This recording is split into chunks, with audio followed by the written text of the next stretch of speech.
জন্মভূমির বাতাসের মতো প্রশান্তি আপনি কোথায় পাবেন? কি সুন্দর বাতাস বইছে, কি শান্তি। এই শান্তি কই পাবো বলুন? বাতাস তো পৃথিবী আনাচে কাছে সব জায়গায় পাবেন, কিন্তু এই যে প্রশান্তি, এটা কই পাবেন খুঁজে? আমাকে তো এটা আমি ছাড়তেই পারতেছি না। আমি কিভাবে যাব? কাল তো আমি কান্নাকাটি করতে করতে বেরিয়ে যাব বাসা থেকে।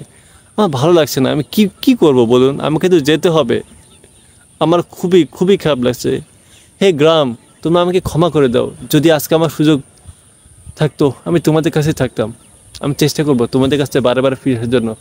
হে প্রকৃতি, তোমরা আমাকে যে ভালোবাসা দিয়েছো, আমি খুব খুব খুব খুশি তোমাদের কাছে।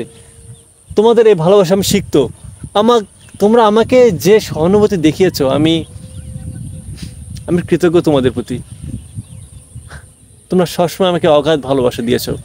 আমার প্রতি তোমরা কখনো হিংস্রতা দেখাওনি, কখনো আমার প্রতি তোমরা ক্ষিপ্রতা দেখাওনি। আমিও তোমাদের সবসময় ভালোবাসা দিয়েছি, এটাই চেষ্টা করেছি। তোমরা আমার জন্য আরও দোয়া করো, তোমরা আমার জন্য আরও কৃতজ্ঞতা প্রকাশ করো, আমি যেন আরও ভালো কিছু করতে পারি। হ্যাঁ, আমি আমার প্রকৃতিকে অনেক ভালোবাসি এবং সত্যি কথা বলতে আমি আমার প্রকৃতির সাথে কথা বলি। প্রকৃতির সাথে আমার অন্যরকম একটা সম্পর্ক, একদম ছোটোবেলা থেকে। আমি প্রকৃতিকে সময় দিই। প্রকৃতি মনে হয় যে প্রকৃতি আমার কাছে মনে হয় যে অন্য একটা সঙ্গী। সে আমার সাথে কথা বলে, আমি তার সাথে কথা বলি। আমাদের সাথে অন্যরকম একটা কানেকশন আছে। তার কথা আমি বুঝতে পারি, আমার কথা হয়তো সে বুঝতে পারে। যাই হোক, এটা হয়তো আপনারা হয়তো বুঝবেন না, বাট প্রকৃতির সাথে মানে অন্যরকম একটা ফিলিংস। এই কানেকশন তখনই কাজ করবে যখন আপনি তাকে সময় দেবেন, সেও আপনাকে ঠিক সময় দেবে। প্রকৃতিরও তো একটা বিচার আছে, তাই না? তারও তো একটা নেচার আছে। প্রকৃতি তো প্রকৃতি।